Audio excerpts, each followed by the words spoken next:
just a good-looking pan. And any barmaid can be a star maid if she dances with or without a plan. Hooray for Hollywood, where you're terrific if you're even good. Where anyone at all from Shirley Temple to Amy Semple is equally understood. Go out and try your luck, you may be Donald Duck. Hooray for Hollywood. Ladies and gentlemen, boys and girls, children of all ages, you are listening to a Radulich and Broadcasting premiere podcast. Damn you, Hollywood! And here's your host, Robert Winfree. Yay! Yay! It's me. Hello, everyone. As Mark mentioned, I'm Robert Winfree. This is Damn You, Hollywood. Tonight, we are having a discussion about the what would you say, the excavation of nostalgia and how that's all Hollywood is these days, kind of. I liked what I said before off air. Hollywood, or at least the Sony Corporation, giving everyone 45 and younger a giant hand job. How about considering that this is directed by the son of the original director? We could call it the passing of the torch. That's also another way of putting it. Hey, that's Alexis Hejna from Honeysuckle Rose Creations. Hi, Alexis. That is. So, yep, we're talking Ghostbusters Afterlife, the sequel to Ghostbusters 2, skipping right over and not acknowledging Ghostbusters 2016. As it should be. No argument here. I spent several hours over the course of 2 podcasts talking about 2016. There's no need to bring that up again. That is all re-aired and in the archive for anyone that wants to listen to it. So one of the things about this movie that I think becomes abundantly clear is Sony recognizing that Ghostbusters is a valuable IP and trying to rehabilitate it, create new fans, and sort of apologize for the Paul Feig disaster, such as it was. But I am curious, Alexis. There's been a lot of talk of, oh, this was for the fans. This was for the fans of the Ghostbusters franchise. This came out in 1984. So, are you a huge fan of the franchise? Did you watch the cartoon? And I bring that up because the critically acclaimed guys talked about, I think it was critically acclaimed. It was them or Half in the Bag, one of the two, talked about how, a lot of people, I think, of your generation may not have been as familiar with the movie. And Robert, you guys are the same age, but were more familiar with the cartoon, and that's what created the second wave of fans. I'm part of first wave, and then you guys are second wave, which is more associated with the cartoon. So I'm curious to see where you land with the franchise. Well, yeah, I was born in 1984, so I obviously did not go see the movie when it was first in theaters. Sure. I didn't see the second movie when it came into theaters because I would have been either 4 or 5, came out in 89. Right. But yeah, I did watch the animated series. I watched that every weekend on Saturday morning cartoons. Got a little older, and I was actually introduced to the second movie before the first movie. Really? Yeah. Kind of weird. Same thing with Star Wars. I actually saw Empire Strikes Back before I saw the first Star Wars, but I had seen so many parodies and clips and all this stuff of the first Star Wars movie. I kind of could piece together in my little child brain what was going on. Did you ever see the documentary on Netflix about again, this has been talked about in a few different shows. Ghostbusters is this weird cultural touchstone that nobody can explain. They don't know why it resonates with people the way that it does, but this created chapters of real life, quote unquote, Ghostbusters. Have you seen this? Yes, actually I have. And Kansas City does have our own real life Ghostbuster. His name is Ron. He has appeared at every Comic-Con I've worked. He and I wouldn't call us good friends, but we get along very nicely. I haven't had a lot of time to really spend with him. He is a central figurehead at the Zombie Walk for Hunger, which I do every year. So I always see him at that. He's got a proton pack that I believe he built himself. Looks really legit. He does a lot of charity work, a lot of appearances at children's hospitals and things like that. So, he's awesome. Yeah, again, I can't understand why Ghostbusters resonates with me personally, but I have the first 2 movies on my work computer upstairs. Sorry, the air here is so dry. And they are a couple of my favorite things to put on when I am deep in, I need to work and I need something in the background. I love just watching them. I love listening to them. I can quote so many scenes verbatim, just I adore it. I always have adored Ghostbusters. The first one especially. Oh no, even the second one too. Why am I drippings with goo? I say that frequently. We don't need to hear what you and your wife do. Is two of the most quoted movies besides like Clue, I think, that I do as an ongoing bit. What about you, Robert?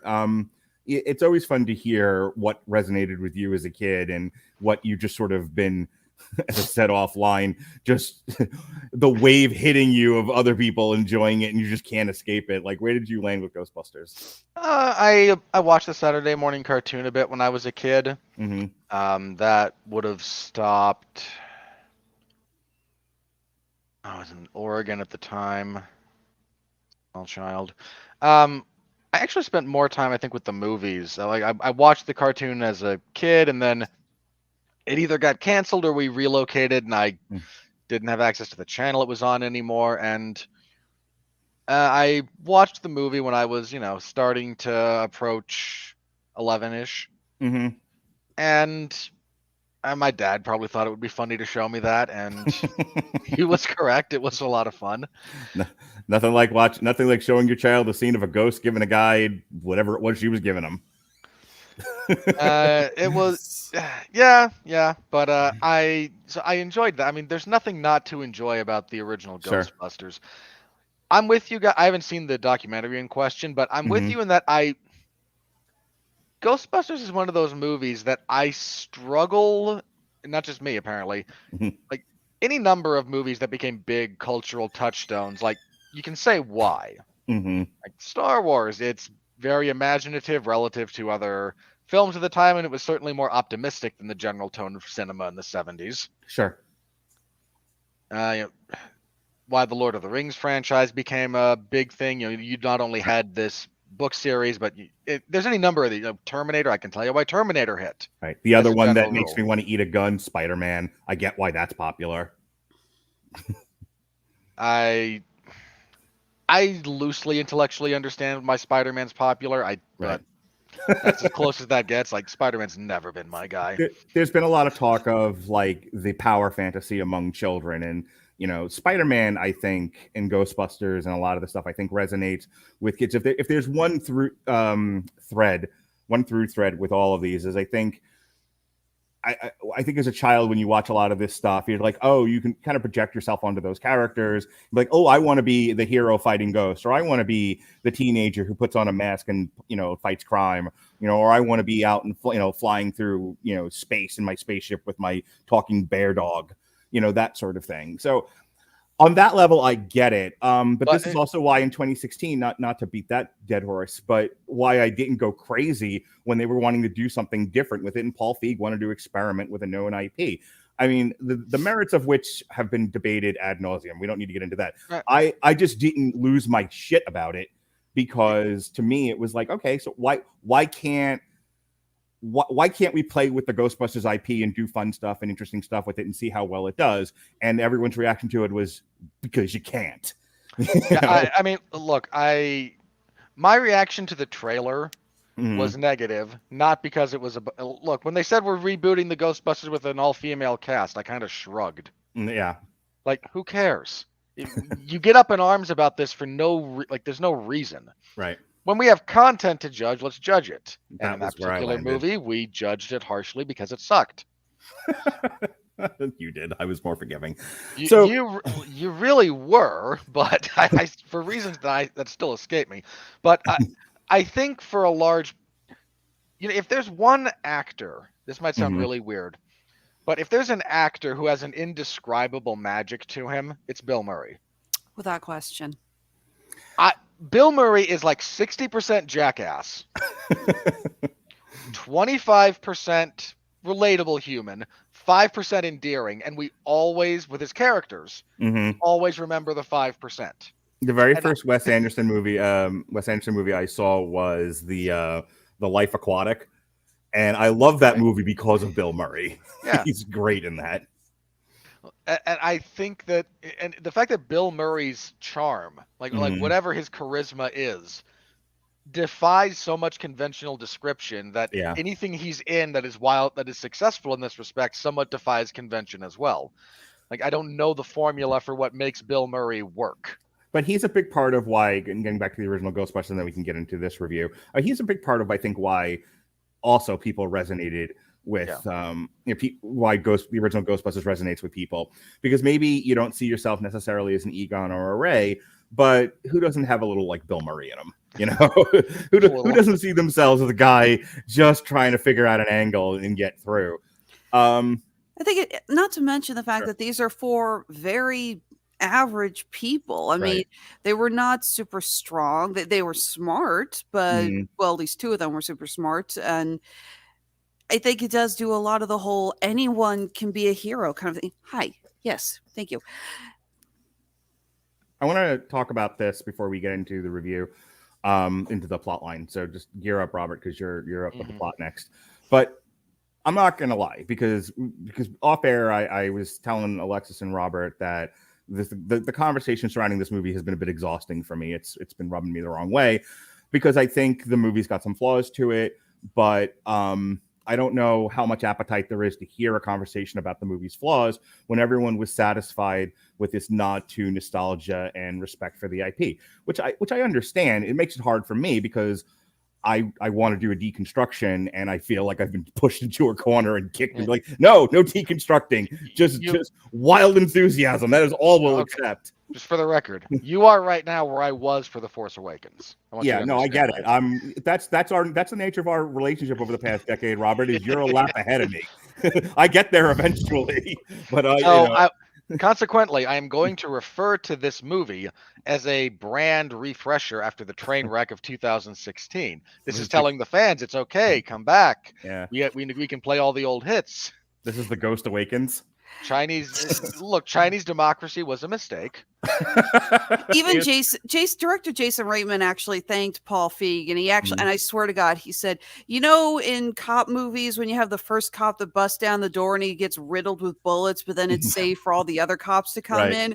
Feig was that cop who got riddled with the bullets. He totally was. So he basically thanked him for getting so horribly massacred over the film that it made it okay for him to come in and do something else. Where I was going with that preamble was when I saw the trailers for Ghostbusters Afterlife.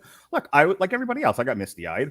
I for whatever my own personal reasons are, seeing the trailers kind of like in the swelling music, and it was one of those things where it hit all the right notes for me to where I was like, oh, I'm emotionally invested in this. What I'm going to end up saying about the movie when we get there is I think why I'm having such a bitter taste in my mouth about it is I think I saw the trailer and I was led to believe one thing. I was really into that one thing. I was like, oh, cool. This is a passing, you use the phrase passing of the torch. This is a passing of the torch movie to a new generation of Ghostbusters. And then it ends the way that it does, which we'll talk about momentarily. And I was like, okay, I get that that's going to make people happy, but I hate this ending. So with that said, and it took, so all that emotion that the trailers evoked out of me just dissipated, and I kind of flipped the table over and was like, whatever with this movie, man. And then I turn around and everyone's got a gun at me going, nope, that was awesome. You say it's awesome while you die, Radulich. I'm like, oh, all right, you win. Have a pizza party. It's fine. Okay. No. Look, that scene I'm gonna steal your gimmick. You're Michael B. Jordan from The Wire. You come in, you walk into the apartment room, into that room, and you're like, man, I liked most of this movie, but I hate the way the ending screwed everything up. And then you turn around and everyone's pointing a gun, and you're like, oh, come on. And they're like, you did this to yourself, man. For the record, no mark on the bingo card because it wasn't Mark who brought up The Wire. And with that, go ahead with the plot synopsis, Robert. All right. Our movie is set concurrently, 2021. We open with a lot of following around of a stunt double who has to who we are led to believe is Egon, but obviously Harold Ramis has passed. But the body double did a fairly good job, and the makeup department did good work. For the opening bit, yes, I think it was a little bit overdrawn, and I think that I lost my patience with the gimmick surrounding it a bit quickly. But we follow him as he is operating in Summerville, Oklahoma,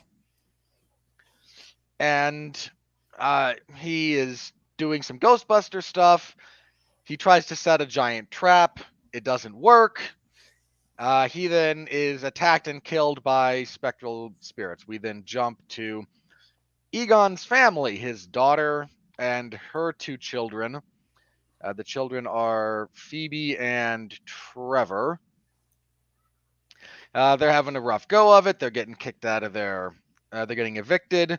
So in the wake of Egon's passing, they head to Oklahoma to inherit whatever he might have given them and potentially, rebuild their lives with whatever happened, whatever he left for them. And the biggest laugh this movie got out of me, I have to just recreate it here. When Janine shows up to talk with Callie, thank you. Her name kept escaping me. And she says, no, I was kind of responsible for keeping the lights on around here. Oh, so you were the money manager. No, there wasn't any money. So he didn't leave us in. So he left us nothing. I wouldn't say he left you nothing. It was quite a bit of debt. And I was the only person in my theater who did, but I busted up. Like just the delivery and the beat after that line, I died. Annie Potts is still funny. Yes, she is. Oh, that was hilarious. They try to settle into this very small rural town. They explore the farm and the associated property. Phoebe makes friends with Paul Rudd, who is the summer school teacher. Who is playing Paul Rudd in this movie. Paul Rudd only ever plays Paul Rudd. Let's not kid ourselves. Occasionally he does a character, but him and Ryan Reynolds suffer from the same disease where they are perceived to be very charismatic, and in some cases are in fact very charismatic, and they can rest quite heavily on those laurels for performances where it's just like, come in and be Paul Rudd, come in and be Ryan Reynolds. And they do that and they're like, perfect, one take, go. 2021 sexiest man alive. Look, that particular designation lost all meaning a handful of years ago when they gave it to Seth Rogen. This does not rehabilitate that image. Going for the So Loki button. I will say this. Paul Rudd definitely seems like he's having an absolute blast making this movie. There's a scene where they open up a ghost trap and he actually says something like, I've always wanted to do this. And I swear to God, I actually put my hand up and said, me too. And it's just like, that wasn't acting. That was Paul Rudd saying he's always wanted to play with the Ghostbusters toys. Yeah, I'm sure he was very happy when his agent got him this gig. Almost certainly, yes. So the interesting thing going on here is there are earthquakes in this small town that don't make any sense because they have no logical point of origin. Trevor starts awkwardly flirting with another teenage girl. Shenanigans are had.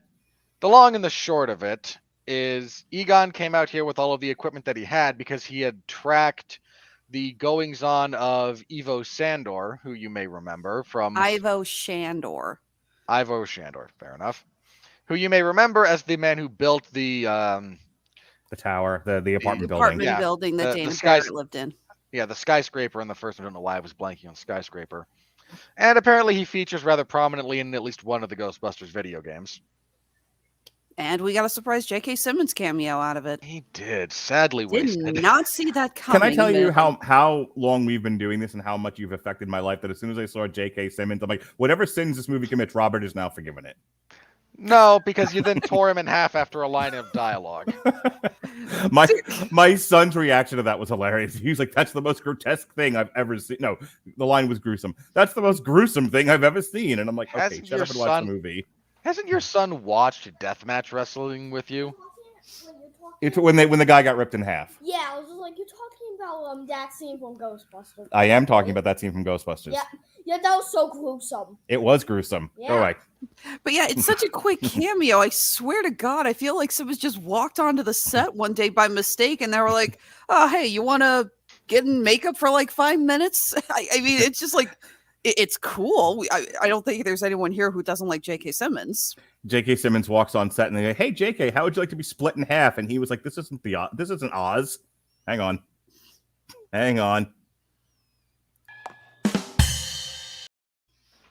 Well, It's a bit labored, but I got there. first of all, you have the roles reversed. I know, but I went for it anyway. Keep going with the plot. I know you.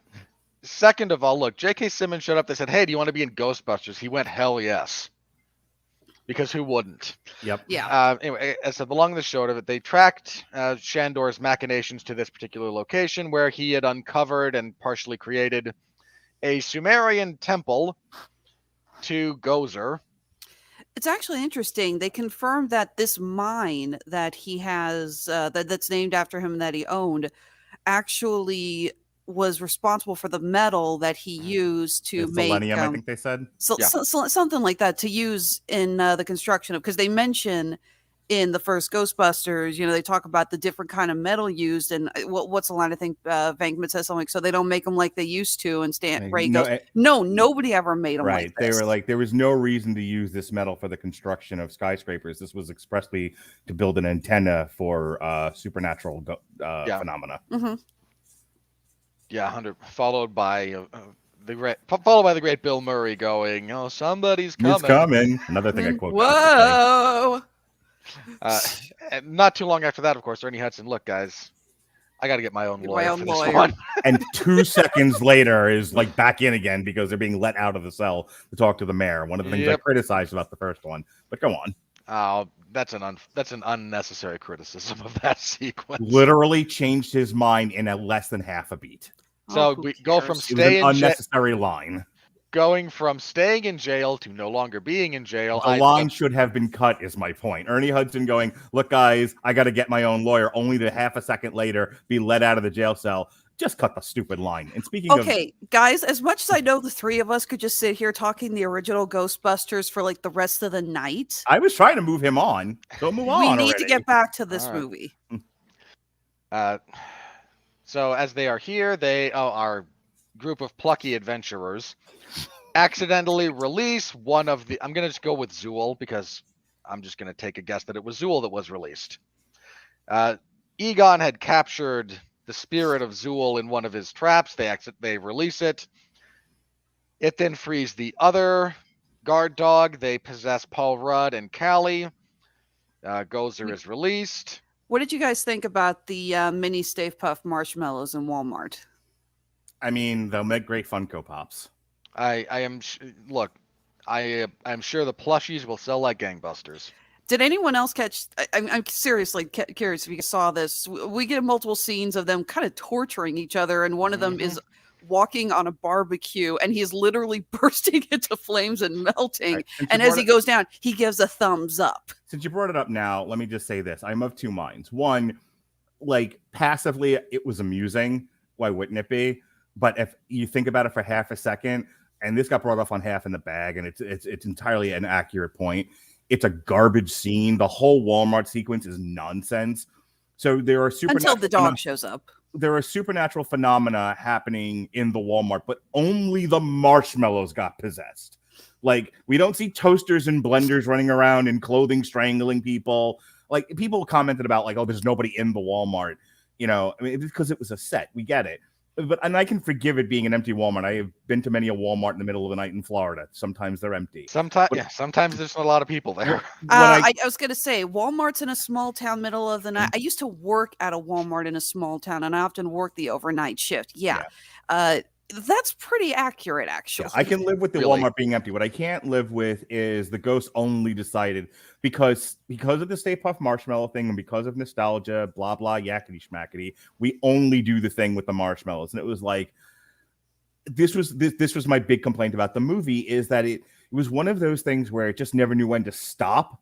You know, there was no self-editing in this movie. It was like, let's give in to every single impulse. And here's the thing. Shut up, Radulich, because it works for everybody else on Earth. I can't help but have a problem with it, though. Rob? So the dogs, again, they have possessed, the Keymaster and the Gatekeeper have now possessed their hosts. They're able to summon Gozer. Our plucky band of underdogs liberate the Ecto-1 and their equipment from the police impound. Because now that Gozer's showed up, ghosts are running wild and bad things are happening. Kind of wish we had seen more of that. I think we only got 2, maybe 3 ghosts attacking people in Somerville, and one was just a zombie. Yeah, It's almost a recreation of exactly how New York goes in the first one. I've got right issues. down to the cab driver and the diner doing the same bit, where the person turns and you get a close up shot and it's zombie face. Yeah, I've got issues with that sequence, but I'll get to them in a second. They also discovered what Egon was trying to do, or he was trying to lure Gozer into a large sequence of traps, because Gozer is not apparently Gozer as we knew the entity. It's an amalgamation of all the dead spirits that inhabit the underworld. And if you can trap enough of them into separate ghost traps, Gozer will no longer be a problem. So they go tell bad jokes to Gozer to induce violence. Lure Gozer into the trap. The trap doesn't work initially because, of course, it doesn't. The original Ghostbusters show up. The whole audience cheers. I assume so. Everyone cheered when I saw it. You are correct. Almost everyone cheered. I hit myself with a hammer. I was one of 4 people in the theater this morning. No one cheered, but small enough sample size, I will accept it being an outlier. We do get some really nice callbacks. You get Gozer asking Ray, "Are you a god?" And he pauses, and Venkman and Winston just look at him and go, "Come on, Ray." I was legitimately amused. I was legitimately amused by that. I really was half waiting for him to say no again. just not gonna lie. Winston just cold cocks him right in the face. Yeah, like he says no. And Gozer doesn't even do the then die bit. Winston, like Eddie Murphy and Ernie Hudson both dogpile him. Like, how can you be this stupid, Ray? That's certainly one take. All right, finish up. Through the combined machinations of all of our collected heroes, they're eventually able to throw enough power into this trap. The ghost of Egon shows up. They're able to deal with Gozer once and for all. Everyone gets a final goodbye to Harold Ramis. He flies off into the audience is crying their eyes out. A significant portion of them, yes. I cried. No, here's the thing. I was with you when I saw the For Harold thing. Mm-hmm. I teared up. It got to me. And if the movie had stopped there, perfect.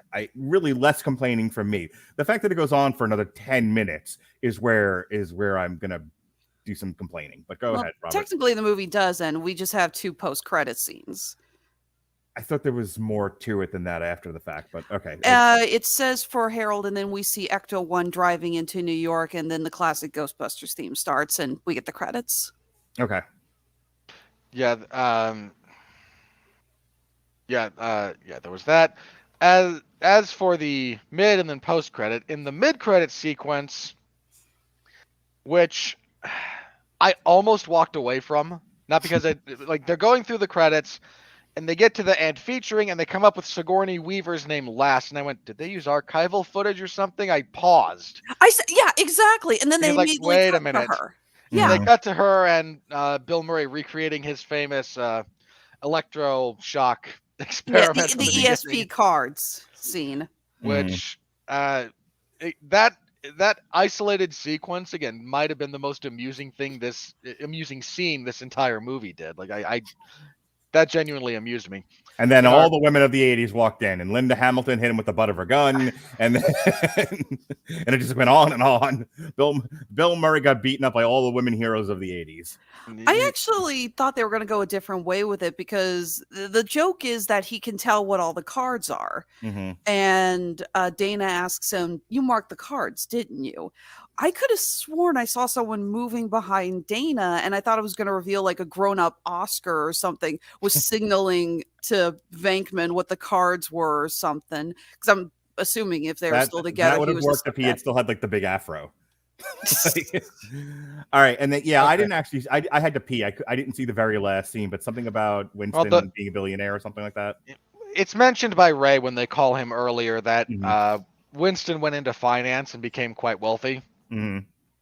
So he in New York has completely restored the Ecto-1. to the crappy condition when Ray bought it, when it needed new shocks, struts, suspension alignment, transmission, Tires. Only 4,800. More than my crappy used car that I first bought. All right. Anyway, hang on. I hate to say it is actually also worth noting. Those who are huge fans of Ghostbusters know that there was a deleted scene from the first movie. Before they go up to fight Gozer, Janine we all know Janine's been hitting on Egon throughout the first movie. She gives him a lucky coin. And he says something effective, I shouldn't take this. I don't think we're coming back. And she says, I've got another one. Keep it. And they have a really sweet hug. And yeah, the movie, that scene was cut. But they show that scene. And then they show Janine. She's the one talking to Winston about his finances. And she's holding her lucky coin. That's cool. And so, yeah. They talk about it. And it's revealed that Winston has been paying the rent on Ray's Occult bookstore for years now. He's been doing that. He buys and restores the old firehouse. He's essentially helping out the Spangler family now. Right. And our big stinger is there's a warning light blinking above the ecto containment unit in the firehouse. All right, Alexis, go ahead. Speak for the masses. Yes, I genuinely loved this movie. Again, it really is the perfect love letter to the fans. There were so many callbacks, so many little Easter eggs. I thought they did a really good job of not making the Easter eggs bludgeoned over your head. A lot of movies do that too much where it's like, get it, get it, get it. For example, there's a scene where Phoebe is exploring the basement, which we find out was where Egon's kind of had his main office. And she opens a closet, and on the floor of the closet is a collection of spores, mold, and fungus. Which those who have watched the movie more times than they've seen the sun. Egon, your mucus. Remember, it's like, do you have any hobbies? I collect spores, mold, and fungus. Right. And that, again, it's like, that's not a huge thing, but I loved it. You get a scene where they open the glove compartment looking for the registration in the Ecto-1. There's a Twinkie in there. That's a big Twinkie. Again, it's like, it doesn't bludgeon you. And there's more than a few scenes even before the ending. I got a serious kick out of the book stack. Because that's a callback to the library from when they walk up and they find all the books. The half and the bad guys mentioned the Nestle Crunch thing. Look, I don't want to fight about this, but I'm telling you, all those things you just said caused me to roll my eyes a lot. Like the Nestle Crunch thing, the Twinkie. The Twinkie is such I don't want to talk too much about the first movie. The Twinkie is just a throwaway thing. And all he's trying to do is illustrate the amount of collected paranormal energy gathering in New York. But then he eats the Twinkie, so it's his Twinkie. Yes, because people eat Twinkies. I don't eat Twinkies. I don't like Twinkies. Like the assertion that we have to have a Twinkie in this movie because remember when Han Solo had the gun? Oh, wait, wrong movie. Like... That's my problem with this. I don't want to cut you off. I want you to have your say, but so much of this was we need the origin of Han Solo's vest. We need the origin of Black Widow's vest. We need the origin of Han Solo's gun. We don't need to assert that Egon loved Twinkies. He had a Twinkie in a scene to illustrate a point. Period. But the assertion that it had to be there because boy doesn't he love Twinkies because it's in the movie. That made me in particular, Mark Radulich, who majority of one, as my father would say, roll my eyes hard. Same thing with the Nestle Crunch thing, where like Bill Murray says, "You did good, Egon. You've earned this," and he hands him the Nestle Crunch, and he's just messing with him. And it's like, really? He had a half-eaten Nestle's Crunch bar in his pocket this whole time? Come on, man. I just always assumed Egon had a sugar addiction. Sure. I mean, no, seriously, that I mean, it's never been confirmed, never been discussed, but that's kind of just what I picked up on in the movies was that Egon was a sugar addict. It's entirely possible. But again, it's like I feel like they didn't hit it over the head. I thought all the actors did really good. Mckenna Grace, who plays Phoebe, really stole the show. And guys, I mean, I know that we have our problems. You guys have some problems with this movie, but can we at least agree as far as child actors go, this kid was phenomenal. Oh, Mckenna Grace is the best part of the movie. Yeah, she was amazing. She carries majority of this on her shoulders. Not that Finn Wolfhard doesn't do a good job. He does, but he is not used as much as she is. This is her movie. She is the main focus, and she does so well. She's got a friend named Podcast, who I swear to God was taken from someone's weird potential remake of the Goonies. And I mean that in the best way possible. No, that's what I was gonna say. Like they basically took the character from the Goonies and just and just gave him a modern gimmick. What was his name in the Goonies? What's the kid's name? Remember? Tech something. Oh my God, I have Wikipedia open right here. Hang on. But yeah, he was basically that kid from the Goonies. Hang on. It was the same kid from Temple of Doom, right? Yes. Yeah. Data. Data. That's it. I knew it was like Widget or Data or something like that. I just have to ask. You might as well be wearing a shirt that says R.I.P. ROH. You know that, right? Yep. Okay. As long as we're clear on that. I thought I'd, pay homage to my favorite scary movie. This movie actually did have some decent scares. I mean, again, they're jump scares, but I've often said a well-done jump scare can still be scary. Mm-hmm. I think we're all in agreement. Horror directors overuse jump scares and really don't do them well. Especially the lazy ones. Oh God, yeah. But a well-done jump scare will still get you cause you to give you a good reaction. And there were some good scares in this. There really were. The CGI was great. I loved the Muncher ghost was pretty interesting. I thought it was. Mm-hmm. I was worried at first because we don't get a good look at the Muncher ghost in the trailers, but we see them chasing a blob-like creature, and I was like, please tell me they didn't bring back a Slimer. Why? Wait, why not? Like, I'm glad they didn't. Because I felt because I thought that was going to be way too heavy fisting of a callback. Okay. Yeah, probably the wrong words there, but no, I'm okay with whatever word you're going to use there. It's like there's a list of things from the first two movies we're going to reference, but we're going to leave out Slimer because that's a bridge too far.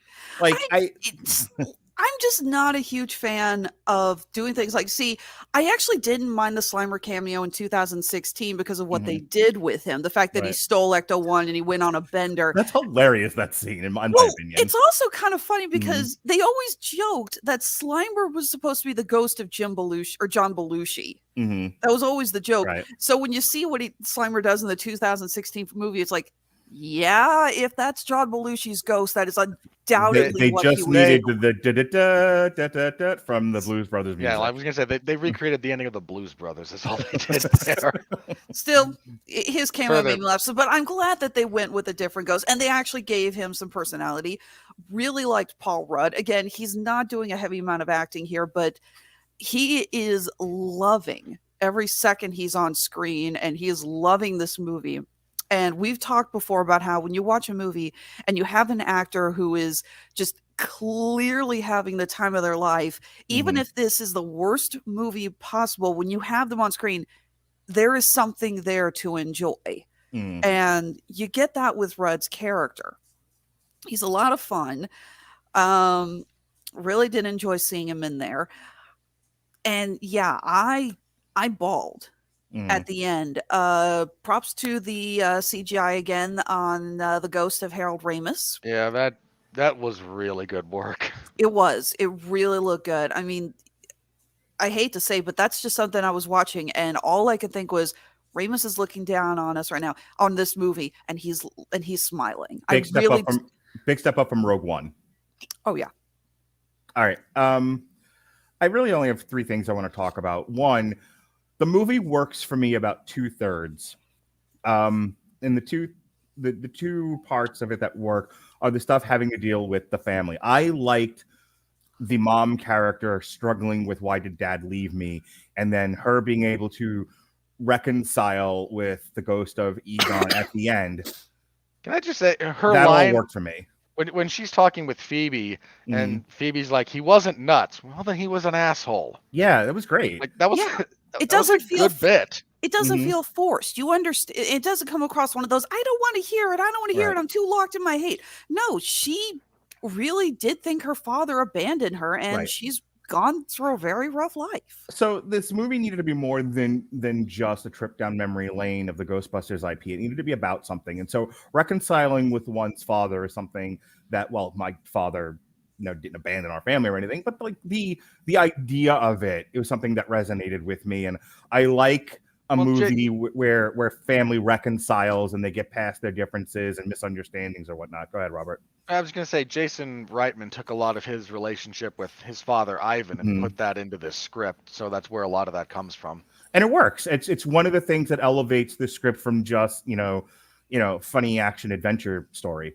The second thing was when it was about the kids. It was about Phoebe trying to figure out her place in the world and realizing that she's legacy, and embracing that legacy and it rubbing it up against the mother's acrimony with the belief that her father abandoned her. That all was great grist for the mill. That was all good emotional drama, and that's the stuff that made me enjoy the movie. Phoebe as a character I really, really liked. I like the fact that she's a sort of wallflower, somebody who's like really, really bright, but doesn't quite fit in with the rest of the world, doesn't quite know how to put one foot in front of the other. And then she sort of falls into this legacy of the Ghostbusters, and she finds her bravery and she finds her courage, and all of that. And she finds an identity for herself. There was a comment in one of the other critics that I mentioned before that like she doesn't really have an arc. And I'm like, but she does. That is the arc. That's great. That's well, it's like this might be quibbling over semantics, but she doesn't have an arc so much as growth. She develops as a character. Right. She's different at the end than she was at the beginning. That's good screenwriting. I don't know, like what else you want. Finn Wolfhard. A few less dad jokes would have been nice. Just throwing it out there. Well, some of us like dad jokes. What can one tell you? You know what? I'll admit a couple of those dad jokes actually did get a chuckle out of me. It was like I don't think they're like funny. They're cute funny. I was like, oh, that's adorable. Finn Wolfhard, I think, did a really great job. Again, there was other comments about him like not really having anything to do. He got to, you talked about them not hitting you over the head. I like the fact that they show you the scene of him fixing the car as they're driving out to Oklahoma. They're showing him, as a proper teenager trying to break away from his family and do his own thing. He finds himself in the garage fixing a car. And it's implied. It's Spider-Man. Why do I need a car? Because I want to date a hot girl. That's why. And how else do you get a girl but to have a car? Like, I didn't need that explained. Like, some people were really struggling with it. I'm like, no. It was horny boy wants car to pick up girl. It's all there in the subtext. It's fine. There's not much to do in Somerville, and he's apparently knows how to fix cars. So it's like, well, I can either stare at the wall or I can fix this car. So they give information about him being a bit of a gearhead along the way. Again, he's the one fixing the car, not the mom when they're on their way out there. He's constantly wearing like muscle car T-shirts. Right. That's clearly a passion of his, and there's not a big scene where he talks about how important it is to him, but it is pretty consistently there in his character that this is something he cares a great, like something he's interested in. One of the great in the writing, not the stuff that you were talking about, Alexis, but there's a lot of subtext in the writing. There's a lot of stuff. There's a lot of characterization that they're not hitting you over the head with. It's not a big Broadway dance to let you know he can fix cars and she's smart. It's all just there, and you just have to be paying attention and be open to it. Which is a little frustrating to hear some of these people criticizing the movie, and that's what they're glomming onto. My problem. So all of that stuff works for me, and them figuring out the mystery of Ivor Shandor and the mine, and figuring out the equipment. Some of it got a little, Ray from Star Wars. He instantly knew how to use the thing, and we are forgetting the rules of how the equipment works. But it was like I don't want to get caught up in that kind of, comic book guy minutia. So what did you guys think about her communicating with Egon's ghost? I love that. Him showing her how to fix everything. I'm actually glad you brought that up, because I thought that was a really nice way to do that. Is we've acknowledged that there are ghosts in this world. The half and the bad guys brought that up. So they just played with that idea. And so he's there guiding her, and they're bonding, and family bonding with ghost or otherwise is great. It was great to watch. When the mom goes in the basement and they go through the same thing, I like that too. Go ahead, Robert. gonna say, I think that was a clever bit of writing because, look, let's face it, 12-year-olds aren't that smart. Like even if you're gonna try and do the fairly traditional autistic but not autistic, ergo genius, which rubs me the wrong way for a variety of reasons as a general trope, it's done more or less well. Listen, here. As long as you don't get to the last Predator movie level where autism is a superpower, it's fine. I'm willing to go along with that. If she had just picked this stuff up, right? Like, oh, clearly this stuff, like, no, you're gonna blow yourself up and probably most of the state, given what these idiots were playing around with. Right. So him being there, even in ghost form, to be like, okay, nope, please don't cross the streams. Right. And they did some cute things with it, like when she was like, "How did you build all this stuff?" And Like, he immediately points out all the degrees on the wall. Yeah. She's like, I get it, you're a genius. That was so Right. cute. This is both a good and a bad thing I'm going to bring up next. The best scene in the movie for me in terms of action, because this is a bit of a slow crawl to get to where anything is happening. But when they get the Ecto-1 running and they're chasing Muncher around the main street, it's the best action scene of the movie. It's the best non-emotional scene of the movie. It's awesome. It was also all in the trailer. Like, yeah, I think if you want, look, we don't, for your number of reasons, we don't do a lot of trailer reactions and whatnot here. There's an art to making a good movie trailer. Malignant. We talked about that, how they kept all the good stuff out of the trailer. I would argue Tenet did a really good job of giving you hints about, like, again, breadcrumbs that intrigue you but don't give anything away. Right. They gave literally the entire centerpiece of this movie in the trailer. The trailers for this movie gave away the following, and it's somewhat made for a more dragging viewing experience, depending on where we are in the timeline. They gave away that these are Egon's kids, which, don't get me wrong, any half bit, like, okay, they're not Bill Murray's kids, and they're definitely not Winston Zeddemor's It's pretty kids. freaking obvious. Right. I mean, for God's sakes, Phoebe wears the exact same shaped glasses that Egon does. I'm not. There's a degree to which you can't be disingenuous about big mystery. Like, no, there's no mystery. By the same token, if you're going to structure a giant portion of this film around that quote unquote mystery, right, and the big revelation is, why didn't you tell us we were related to Egon Spengler? Yeah, like, that scene fell flat. We've crossed the Rubicon here. Like, you've gone too far in this particular with what you're doing here. So that fell flat. It made for a boring viewing experience throughout your 2-hour runtime. There's parts that aren't, but like, this movie drags in places, and it's a real problem. So on the one hand, I really enjoyed the sequence. On the other hand, I thought they would do more. And I had this complaint about the original Ghost. If you'll indulge me for a moment, I said they do the one ghost capture sequence with Slimer in the hotel, and then it's a montage, and you don't ever actually see them capture another ghost for the entirety of the film. It's just them walking out with a trap. It's a montage of exiting an area with a trap. Which is whatever the reasons were, which it is what it is, but it was a little frustrating upon analysis of the film. And here, you don't even get that. You get the one sequence of them capturing Muncher, and then they never bust another ghost for the entirety of this film. It's really super frustrating. They even let him out. Did they actually really, like, we arrested the one guy? Well, now we got to let him out. Yeah. I actually did like the idea that the podcast lets them out so they can get through the metal bars to get the ghost. Like, that's creative. It's clever problem solving. But again, when you use up your centerpiece in the trailer and then you don't do anything else with it, and these kids don't get to do any other ghost busting, it was a missed opportunity, I think, in the narrative. Here's where the movie goes off the deep end for me. Look, I am not entertaining an argument at this point in my life with the people who saw the original Ghostbusters show up at the end and squeed and celebrated and threw their pants in the air. I'm happy for you. I'm glad this brought you joy in your life. I hated it, and here's why. One, I don't need to be validated in that kind of way. I don't need it to service me in that kind of way.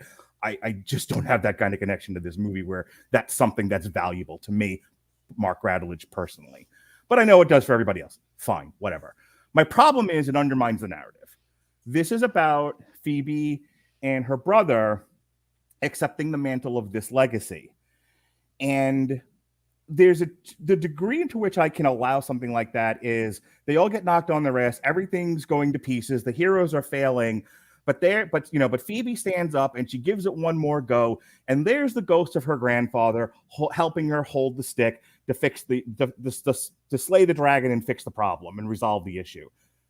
Stop there. That's perfect. That sums up this whole movie. That reconciles this whole movie. That resolves everything in a nice little bow for you. It was a beautiful image.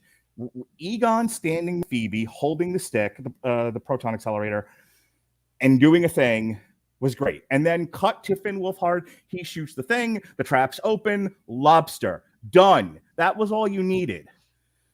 The bit with Ray and Bill and Ernie Hudson, I know I just mixed up names and characters, but all showing up at the end, I know that they don't fix it either. They fail too, and now it's a group effort. Everyone has to join in, and it's like, no. Can't you just let the kids have their own movie, please? Like, and then, to your point earlier, Alexis, where, they go to the for Harold thing, and it's like, that's great, that's beautiful, that made me cry too. And then, and I think it's why I thought it was longer than it was I had read in reading what the two post scenes were. I had read, they gave him back all the equipment and they all went back to New York to go resume being Ghostbusters. And I'm like, wait, so we're done with Phoebe and her brother? That's it? The next movie is the old men still? I'm like, what are we doing here? You told me this whole story about these kids, and now I think it feels like you're telling me their story is done. Let's go back to what everybody wants, the three old men being Ghostbusters. And it's like, then why did we even do this? Just bring back the old men. Do Ghostbusters, do the video game, do Ghostbusters Go to Hell, and it's the three old men doing it. Why even have the kids in this? When your whole movie is about those kids, and then in your final sequence, it didn't feel like it was about them anymore by virtue of these people showing up. To me, it undermined the whole thing, and now I feel like I've wasted 2 hours of my life. So that is my major problem with it. I don't feel like, as a structural narrative, it holds firm at the very end. I think that is the biggest example of a problem that is peppered throughout this movie, where it lacks in self-editing, and it far too often goes off a cliff being self-referential. Go ahead, Robert. I'm going to disagree with you slightly in the following way. Okay. I always enjoy this part. Okay, hang on. Them showing up at the end didn't bother me. In the way that you're referencing. Like, it's still the kids that solve the problem. It's like, let me be clear. I get your objection to this. Mm-hmm. I think first of all, Ray's litany of the list of people they're representing this time around on behalf of. Mm-hmm. The nugget in and of itself was amusing. It was yet another example of the problem I'm having, though. It's like I can recognize something as funny and laugh naturally, but at the minute I have to think about it in any kind of way, I'm like, God damn it, no. Oh, hang on, my issue with the ending of this movie is not that they showed up or that they stole some glory from our young, plucky adventurers. Just say it. Sure, our young, plucky adventurers. Mm-hmm. It's like, you've already said it 3 times. I think I have, just actually. stick with it. Yeah, we'll stick with it. So the Ghostbusters that are coming up in the world, the future generation, mostly because I didn't see them as stealing a tremendous amount of thunder from them, but again, individual mileage will vary. My issue with the finale of this movie is that this movie finally did a couple of the things that I was really hoping it wouldn't. It goes way too hard with a retread of what came before. Mm-hmm. Now, right down to the imagery. Yeah. Now, I'm more forgiving of it here than I was with The Force Awakens for a fairly specific reason. The Force Awakens had no original thought in its entire stupid head. This movie demonstrated that there's at least 2/3 of it that is willing to build appropriately on what came before without doing nothing but beat for beat remakes. The first 2/3 of this movie are not a beat for beat remake of the first 2/3 of the original Ghostbusters movie. Right. And sadly, at the end, it just falls into endless retreads of what came before. And in the interest of potentially, instead of simply standing here denigrating, I'll give you a way to make this better. At least a different way to go about it. You want to reference Gozer and Zool and the Keymaster, the Gatekeeper, fine. You can reference them. I don't need Gozer to be the big bad of this movie. I think that's a bridge too far when it comes to this. Here's a slightly different avenue we can take. What if Gozer was like Dodge and was walking around town raising zombies? Now, here's what I would do. Mm-hmm. The portal to the underworld is still there, but our big bad for this is Ivo Sandor. Have J.K. Simmons, let him chew some scenery there. Like, what happens at the end is not so much that the portal gets open, but that, like, when they first go down there, oh, portal to hell. This is causing the earthquakes. Stupid kid knocks over his isolation chamber, and now he's back and he's alive, and he's the problem. Mm-hmm. Let them deal with him. You let J.K. Simmons do what J.K. Simmons does. You let the kids deal with something other than a straight retread. And I think you can probably finagle a better finale out of this. You can even have the other three still show up. Like, there's no reason that they can't. We just don't need. I don't think we need Gozer for this, and I think that's when it just became a little bit too much for my personal sensibilities as far as here's where I'll agree callbacks. with you. If you're going to do something that references the first film, pick a thing, not everything. Don't do the entire third act, characters included, because then why not just have Rick Moranis show up and have him get locked out of an apartment and do someone's taxes? It never ends. There comes a point where you just never stop. I was waiting for Rick Moranis to be the kid's father. I'm just throwing it out there. Oh, God. I think this is going to cement Robert's hate for this movie, but I was just going over the IMDb page. Muncher was voiced by Josh Gad. I assume he did the motion capture as well. Wait a minute now. Hang on. Look, also there's a bunch of actors whose work I don't enjoy physically, but who I enjoy their voice work. Gad's not a bad voice actor. Well, I feel the same way about Will Arnett. Like, Will Arnett's voice acting is amazing. Put him on screen, I want to kick his face in. What else about this movie did you like, didn't like, work for you, didn't work for you? I largely agree with everything else that you guys meant. Oh, there's one other scene. During the finale, there's a very badly edited sequence when Gozer first shows up. Gozer shows up and she tears J.K. Simmons in half, and then there's a scene with the street splitting in the town, and there's a bunch of like flash dance cuts as Gozer walks around the chair, and it's just horribly edited. Yeah. If you wanted to do a callback to the big, release of spiritual energies that we got in the first one, you don't have a bad setup here with the portal to hell opening up. Like, okay, I'm down with this. But you needed a much better sequence, and you needed to have everything be edited together in a much clearer fashion. It doesn't help that there's a reason the original movie has that sequence before Gozer shows up. So that way there's not confusion about what the threat is at that particular moment in time. All the ghosts show up, they start wreaking havoc. This is what lets the Ghostbusters out of the pen. Then Gozer shows up, then finale. Yeah. There's a sequence to that for a reason. Layering them on top of each other like this, again, was a bit confusing structurally, and in terms of, again, just film craft and how they edited that sequence together was not great. I debated whether or not I was even going to bring this up, but we've been having a nice discussion. Alexis, you've been very respectful, and been a respectful part of the conversation, which I appreciate. I think my struggle and what I want to say out loud, because I have certain people that we talk with that are on these podcasts in the back of my head. I've seen, conversations had on Twitter, and I think that's been sort of informing my mood about this. But look, there's people listen to this podcast. They're always like, but did you like it? I was entertained by it. God, who wouldn't be? This was a very entertaining movie, for the most part.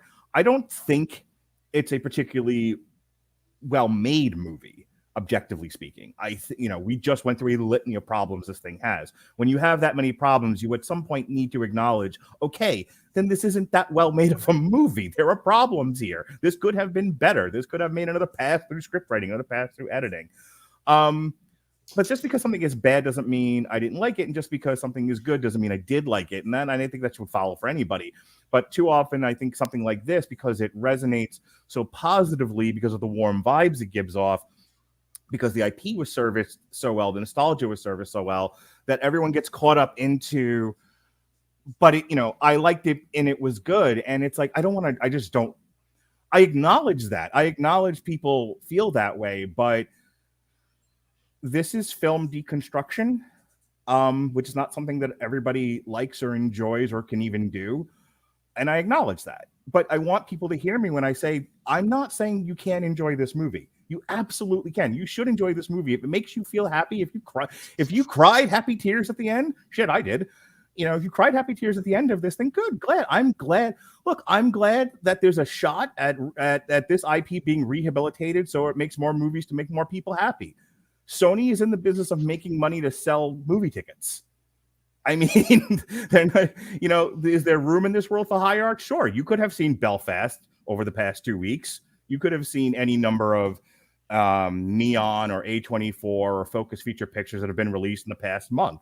High art's out there. You just got to go. It's there for you to find or watch on PVOD at home. Or you could have been me, and before you watched this movie, you watched Black Friday with Bruce Campbell and Devon Sawa, and going from one of those to the other was an interesting experience. I'm watching that tonight. As I say, cultural whiplash, huh? A little bit. Case, I actually have to see that movie twice because I got to see it tonight for our review tomorrow, and I have a friend who has begged me to go see it with him on Black Friday. Yeah, I'm gonna watch it tomorrow morning. All I'm trying to say is, just don't misunderstand where I think collectively we're coming from with this. There's criticism, but that doesn't mean that you should not feel invalidated in your feelings because we pointed out some problems with the film. And that often, I think, becomes the discussion. If I point at a thing and said, if I point at a car and say the tire is flat, I'm not saying you're a bad person because you like Lamborghinis. Like, they're not the same. It's two different conversations. Robert, you look like you're chomping at the bit here to say something. No. Okay. I'm good. I'm agreeing with you. Like, once again, you mentioned, that the history of our relationship is me being, about ahead of the curve and you catching up at some point. Like, you're doing my shtick now, and it amuses me. All right. I think we're all satisfied then. Is there anything else left to say, Alexis? You're right, Mark. I mean, there's nothing about this film that everything you guys pointed out you didn't like, I get it. I didn't feel the need to go, oh, you guys just don't get it or something. And there are movies that we reviewed where we admitted they're bad, but there's nothing really inherently wrong with them. So if this is your cup of tea, you'll enjoy it. And there's ones like, Black Widow, where we all said, why the hell does this exist? Please stop giving them. Please do not buy tickets to see this. So it's like, I think, if you're a huge Ghostbusters fan and you want to enjoy this love letter to the fans, you will. I agree. There are some things that are wrong with it. The pacing, I will even admit, is a little off, but I think that's just because that's Jason Reitman's style. If you've seen more of his films, he does have a much slower pace than Ivan Reitman ever did. I think he's more of like the indie movie guy than he is like the big feature guy, isn't he? He did Thank You for Smoking and Juno, a couple of others. Juno? I love Juno. Juno's great. He directed Juno. Thank You for Smoking is like one of my favorite satires of all time. I love that movie. Phenomenal. It is a phenomenal movie. All right. Aaron Eckhart was sadly overlooked for his role in that. Like, he's one of the only people who could pull off that role that well. Now I feel like I can sleep tonight instead of grousing all day like I was. Like I said, I personally adored this film. I will happily watch it again. And Hey, one thing we need to talk about real quick before we get into the money, and that is the music. They used, Ray Parker at the end, but I tell you, not a lot of music stood out to me in this. Some mood music here and there, but I don't know. You the song over the final credits was performed by Mckenna Grace, the haunted house song. Oh yeah, that's good, but again, it comes over the credits. As the guy here who pays a lot of attention to film score, mm-hmm. the sheer number of moments where they just lifted wholesale from the original film to put into this. There was a lot of it, and sometimes it worked. Like the first time we get a profile of, Gozer and the other dogs. Yeah, now that you mentioned it, you're right. The use of the theremin mixed in with modern music even the opening titles with the producer credits, they're using. It's not identical to the music from the first movie, but it feels like it feels like the same music being performed by a new orchestra with updated instruments. Yeah, they lifted a lot. They did, which is fun. I'm okay with it because I love the original Ghostbusters. Right. Like, again, set aside the song. That is one of the better film scores that came out of the 80s. Like, it's genuinely on wonderful that, where it was score. like, on the one hand, it was cool to hear it again. On the other hand, it's like, God damn it! This is just the laundry list of I think the half of the bad guys were like, remember, like doing the Chris Farley thing from Saturday Night Live. Remember when you were in this? Remember the film score? Remember the stack of books? Remember the Twinkie? And it's like by the end of it, I'm like, remember when you used to watch original movies? Speaking of which, if you want to hear some original soundtracks on some original movies, check out our 30-day free trial of the Amazon Music Unlimited service that we're giving away. The link is in the description of this podcast at getamazonmusic.com/W2M Network. Again, that's getamazonmusic.com/W2M Network for a free 30-day trial of the Amazon Music Unlimited service. And with that, here comes the money. We're in the money. We're in the money.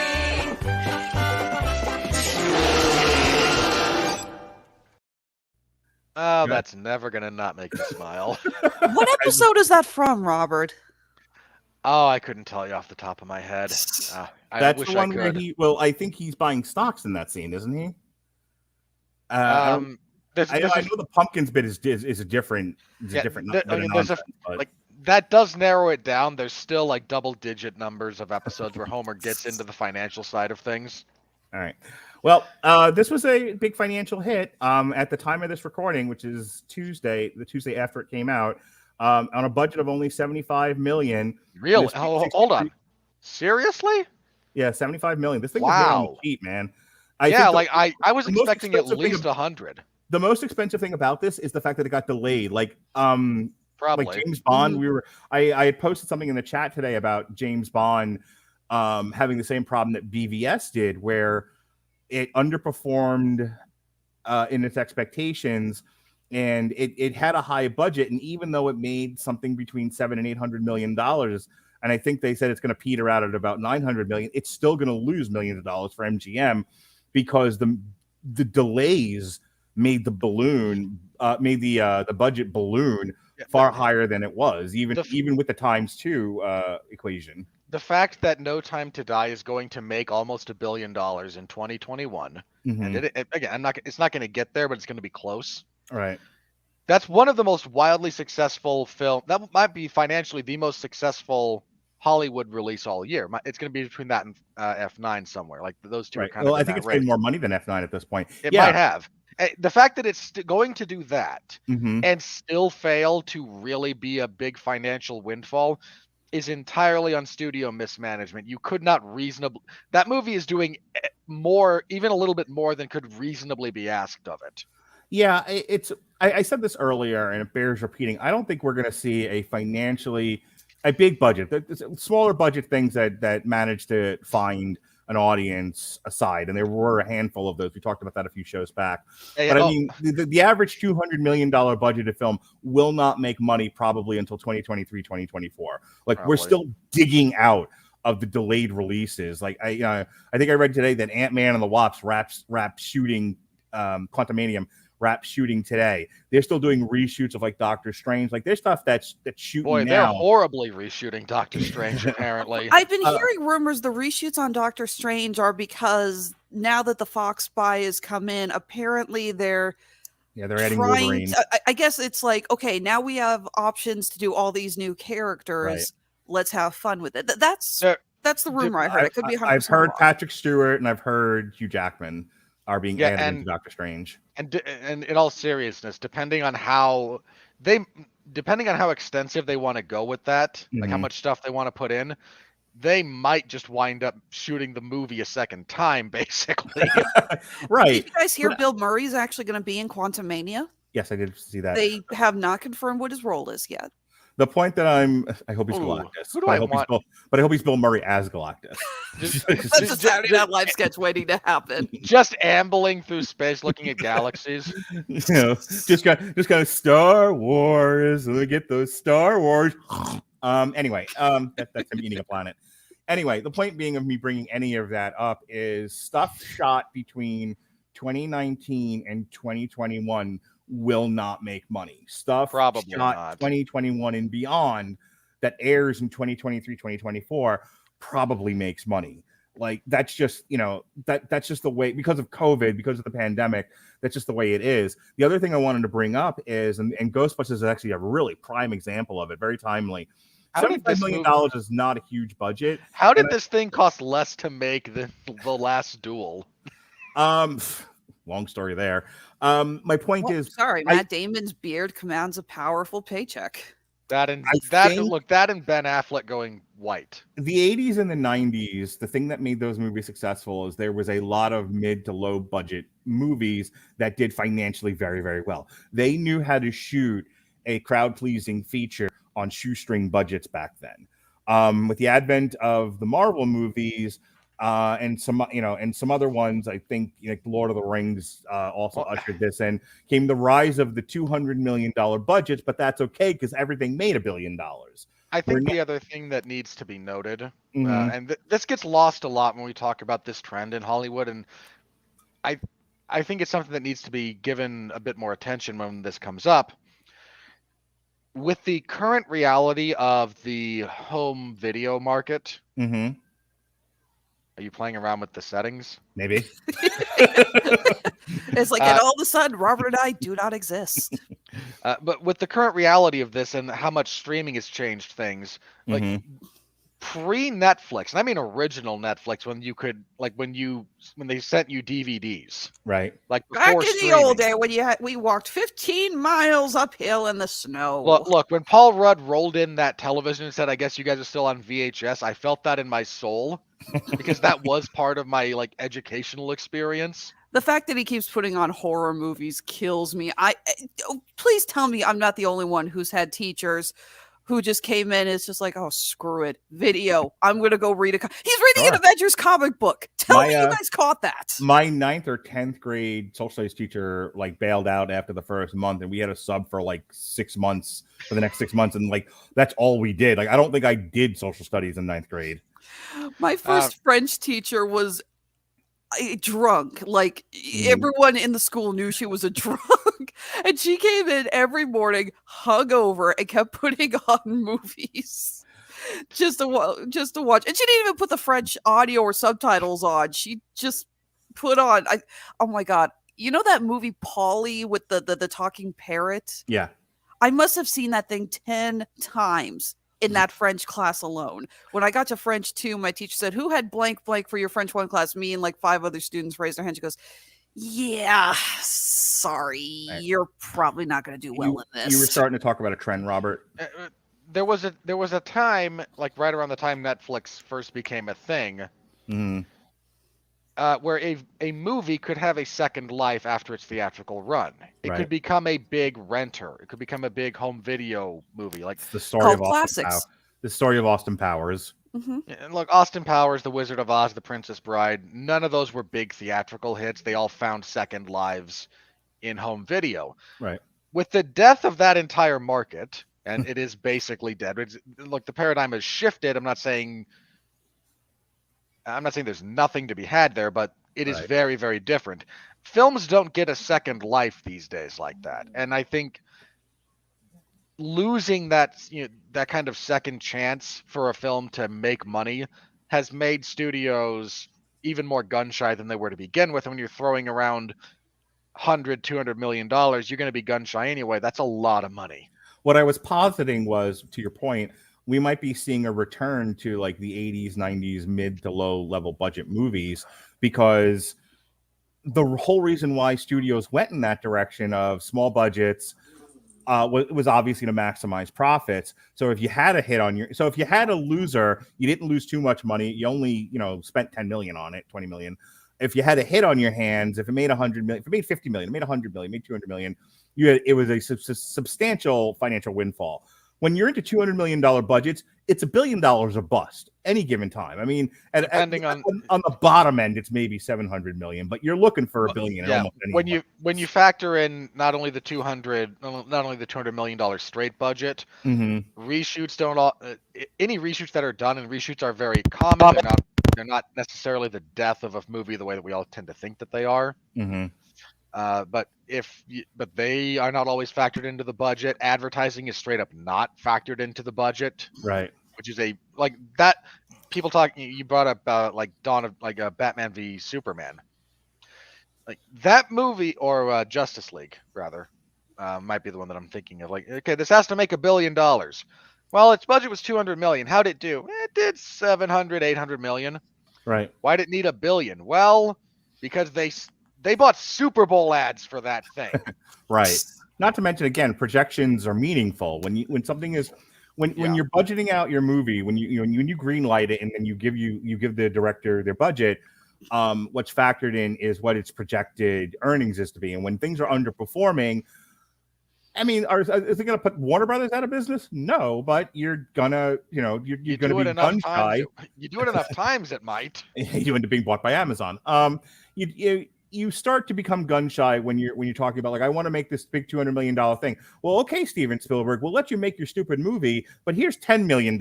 I need 190 more. Well, you need to go find independent financiers then, because we're not giving it to you. So I'm wondering if kind of Ghostbusters is a canary in the coal mine, in the sense of a return to that level of production. We'll have to wait and see what the budget is for the sequel. I'm not gonna lie.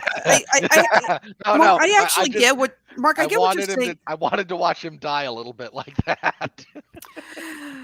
I get what you were saying about the sequel and the sequel baiting, but I personally thought they left it a little more open-ended.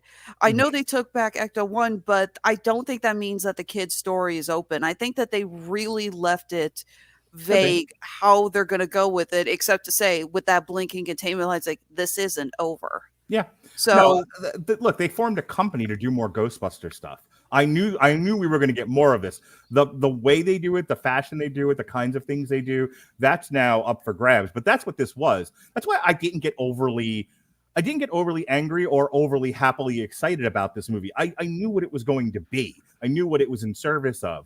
I don't think I was quite ready for the level of, my childhood has been birthed back to life after Paul Feig killed it. Jesus, Mary and Joseph, people. Anyway, just for the record, look, here's what Paul Feig did. This is all he did, mind you. He made a terrible movie. That's all he did. All right, $63.9 million is what it's earned for the love of Pete. On the $75 million dollar budget, it has made $63.9 million. Share your screen again, Mark. I thought. Here we go. There we go.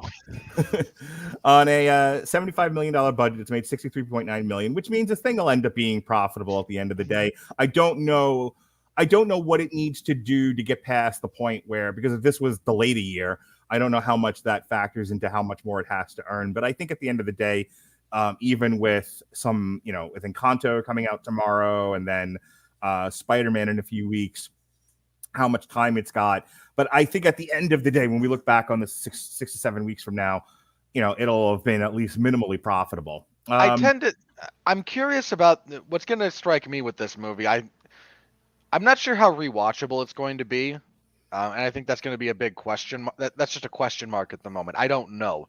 It might have high rewatch value for the general public. It might have very little. I'm curious. Its next week's drop is going to be pretty significant, just because of what's coming out. I'm more curious with the Disney film. Yeah. I'm more curious how it holds. like once it falls to the like 4 to 7 spot, how does it hold within that range more so than, oh no, it dropped out of number 1? Like Here's the thing: drop. other than Disney, its direct competitor doesn't come out for a month from now, a little less than a month, and that's Spider-Man, and that's December 17th. On the way to that, it's got nothing on December 3rd. Well, I mean, there's Wolf, but other than that, there's nothing. Then West Side Story, and then Spider-Man. And Nightmare Alley. So it's got some breathing room in terms of direct competition, but like nothing's coming out. Like I said, Encanto, Resident Evil, West Side Story, and before nothing else will matter when Spider-Man comes out, which I project is the closest thing we're going to get to $1 billion movie this year. In any case, no surprises here. Ghostbusters Afterlife was the number 1 movie of the weekend, grossing $44 million plus. Eternals fell from 1 to 2. And lost and dropped 58.7%. Yep. I just need to point this out. We're in the 3rd week for Eternals. And its total gross right now is sitting at $136 million. Yeah. That's not good. Clifford the Big Red Dog, which went day and date on Paramount Plus, got greenlit for a sequel because nothing matters and time is a flat circle. That Hollywood, Mark, 3. we need a new. Yes. Yay! That was amazing. Hang on, say that on camera so that maybe Paramount will give us money. Jonas, are you excited about the Clifford sequel? Yeah, I didn't even know that was actually going to happen. Just say you're excited. I am. Good. Now get out of here. Get out of here! You bother me. You were saying, Robert. Look, studio meetings at this point are just whose line is it anyway? Everything's made up and the points don't matter. King Richard went day and date on HBO Max. Should I do it, Robert? Should I do it? Sure.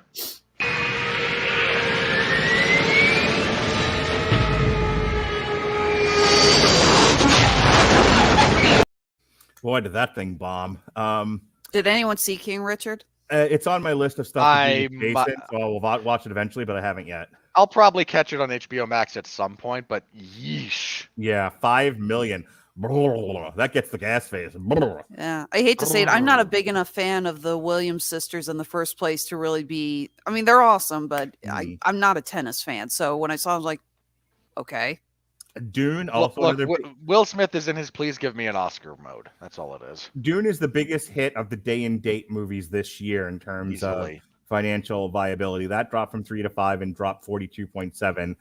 I still remember. I can't remember which movie it was a couple of weeks ago that we reviewed, but we were looking at Dune hadn't come out yet, but it had come out overseas, and I remember looking and going, "Wait, Dune's already made that from overseas markets?" Yeah, Dune and James Bond on foreign box office receipts is killing it. Venom is now PVOD, and that dropped from 5 to 6. No Time to Die is PVOD, and that went from 4 to 7. The French Dispatch, which nobody freaking saw. Jesus Christ. Enough people saw it to put it at number 8. Yeah, for the 2nd week in a row.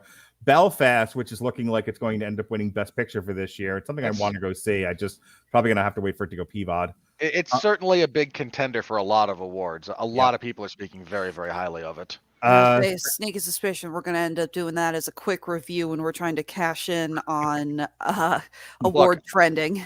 Yeah. Look, I'm going to make if we do that, I'm going to make the obvious joke, and we're all just going to have to deal with it. Okay. I don't even know what you're talking about. Yeah, I have no idea where you're going with this. Jamie Dornan in a black and white movie. Oh, for fuck's sake. All right, Belfast, 7 to 9. Ron's Gone Wrong just got announced to be appearing on Disney Plus, I think December 15th. That dropped from 6 to 10. Spencer, which is already now PVOD after like 2 weeks.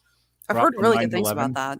Yep, that's on our list. That's on your and I list to do a triple feature for in January, right? Along with House of Gucci and The Eyes of Tammy Faye. I've heard some mixed things about Spencer, so I'm curious to hear what you guys think. I've heard Kristen Stewart's in contention for a Best Actress award. So that's what I've heard too, which is baffling because I have never been a fan of her acting. I mean, I'm glad she's finally getting better, but so many of her early movies, like this is Kristen Stewart in her early movies. That's all she does. Antlers fell from 10 to 12. Don't bother trying to pronounce that, Mark. 13, second week in a row. Last Night in Soho, which I think has already gone PVOD, 12 to 14. Halloween Kills Day and Date on Peacock, 11 to 15. Evil. Good for the record. Good for Halloween Kills getting almost $100 million despite being day and date on a service that no one has. Something called India Sweets and Spices debuted at number 16, which nobody saw. The Addams Family 2, which debuted PVOD, went 14 to 17. Come On. Speaking of black and white movies, debuted at number 18. The Battle of Lake Changjing, which I guess is now available. I don't know why this thing has been out and was like the number one movie in the world. I don't know why it's. Hold on. It was because it's finally released in markets outside of China. That's what I thought. Okay. I was starting to say that, and then I was like, is that right? So anyway, debuted at number 19. Anita, 17 to 20. The First Wave debuted at number 21. Shang-Chi, which is now on Disney Plus, dropped 15 to 22. The Last Duel, which I think is now PVOD, and is causing much consternation for poor Ridley Scott. Look, dropped from 16 to 23. I've been saying this for years. Mm-hmm. Ridley Scott doesn't have the same line of demarcation that Francis Ford Coppola does, where everything before is great and everything after is crap. Mm-hmm. But there's a pretty clear downward trend in Scott's work, and there has been for the last 2 decades. I feel like I need to see kind of like a heat scene or, coffee and cigarette scene between Martin Scorsese and Ridley Scott just kvetching about the state of film. I would watch that. I would watch just that throw and then the waiter comes up and says, I really love the newest Avengers movie, and watch those two lose their shit. And they go Oz on him. The Youngest Evangelist debuted at number 25. South Park's gonna make that scene now, right? I hope. They haven't yet. Debuting at number 26. They did with Indiana Jones, but that's different. They did. Debuting at number 26 is Kurt Vonnegut, Unstuck in Time. Bad Luck Banging or Loony Porn, which sounds amazing. What the hell? 29. That's a title of a movie? Okay, Bad Luck Banging or Loony Porn. We know what Mark's looking up as soon as we get done here. Goddamn as soon as we're done, nothing. I'm pulling this up on Wikipedia right now. Yeah, let me know if that's PVOD, because that's what I'm doing when this is over. I Was a Simple Man at number 30, The Feast at number 31, and Below the Fold number 32. Oh shit! Bad Luck Banging is a Romanian comedy drama. Oh great! Let me call my husband. It's like, hey, your country actually made something. All right. So we are in an early release weekend because of the Thanksgiving holiday. So tomorrow, Chris Bailey, your wide releases are Resident Evil: Welcome to Raccoon City, which is a reboot of that and getting raked series. over the coals. Encanto, which is the latest Walt Disney Studios animated motion picture. It might be the final nail in the coffin of Lin-Manuel Miranda. Shut up. What are you talking about? It's already sitting at over 90% on Rotten Tomatoes. People are loving it. It's fine. And then House of Gucci, which is apparently a giant mess according to critics. They say it's a fun mess, though. They say it's a mess, but it's a fun mess. It's a stylish mess. It's like if a high class person took a picture of their. Another possible Oscar contender, Licorice Pizza, comes out in limited release on Friday, and then on the 3rd, again, we've got Wolf is in wide release. Cool. I thought that was going to be limited release from Focus Features, and that's really it. And then, like I said, we've got West Side Story that comes out December 10th, and then Nightmare Alley and Spider-Man: No Way Home coming out December 17th. So nothing really impactful for Ghostbusters Afterlife until Spider-Man, which we've already talked about. So with that said, it is time to do everyone's favorite part of the show, the critical review. Are you ready? No! I said, are you ready? No, God! No, God, please, no! No! No! No! So I said in the chat earlier that I almost, I had muted it because I didn't really want to be part of the discussion that was taking place, but also I needed to focus on preparation for the show and to do some, I'm re-airing a lot of our old Christmas podcasts, the Harley Quinn holiday special, the Tarja Christmas album, stuff like that. So I'm building pages for it set for Christmas week, and I didn't want to be distracted. And then I go to Rotten Tomatoes to get all my pages ready to do this, and I see that the tomato meter for Ghostbusters is like 95%, and the audience score is like 95%. And I'm like, I don't want to do this podcast anymore. I need to go walk into the woods to live deliberately. Is how that goes. Chris Bailey. That's the phrase that pays. And I that's when I started to post it in the chat. I'm like, oh my God, like the critics even couldn't get over themselves with this stupid movie. And then I looked at it again. I'm like, oh, that's the original. All right, that's not much better, but at least now I don't have to, I don't have to walk into oncoming traffic. Mark, your inability to I don't know what, I have so many things. I don't have a one-to-one comparison for you and Ghostbusters. like there's so many things that the way you are with Ghostbusters is the way I am with so much stuff.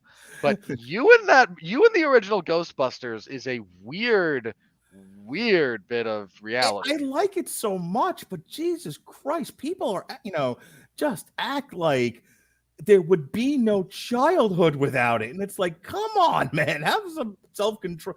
Like, really? He-Man, G.I. Joe, Transformers? Nope, just Ghostbusters. Alrighty. Well, hang on.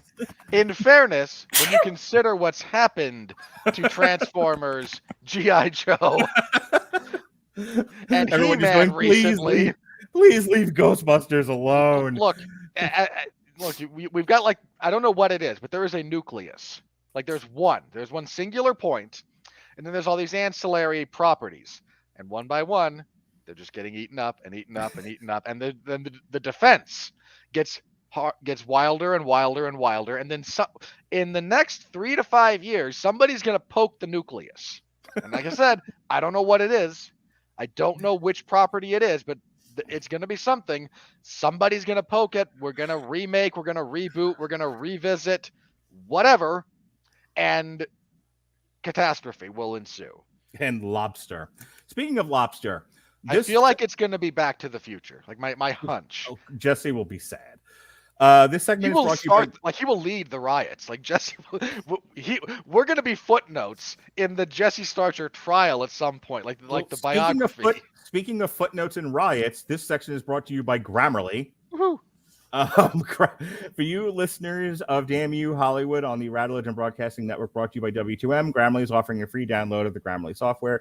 Grammarly's AI-powered products help people communicate more effectively. Grammarly helps write mistake-free on Gmail, Facebook, Twitter, LinkedIn, and nearly anywhere else you write on the web. Grammarly corrects hundreds of grammar, punctuation, and spelling mistakes while also catching contextual errors, improving your vocabulary, and suggesting style improvements.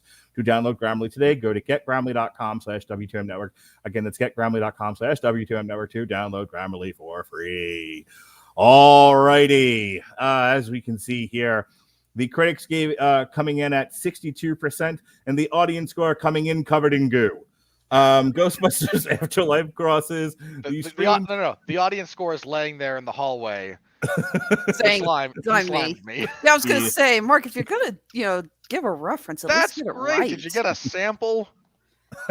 That's great, Ray. Save some for me. Ghostbusters Afterlife crosses the streams between franchise revival and exercise in nostalgia. And this time around, the bustin' mostly feels good. To be fair, are you proud of yourself, Rotten Tomatoes? Hold on. That's a consensus amalgamation, probably put together by Grammarly's AI.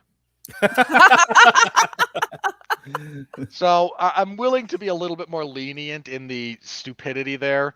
And to be fair, also, that is kind of where we landed on this one. So in my tantruming earlier, I wrote a review. I don't normally do this, but I wrote a review on Rotten Tomatoes. You want to hear it? Here it go. It's not an objectively good movie, but fans of the franchise and children will be wildly satisfied and or entertained by it. It services the rehabilitation of the franchise well enough.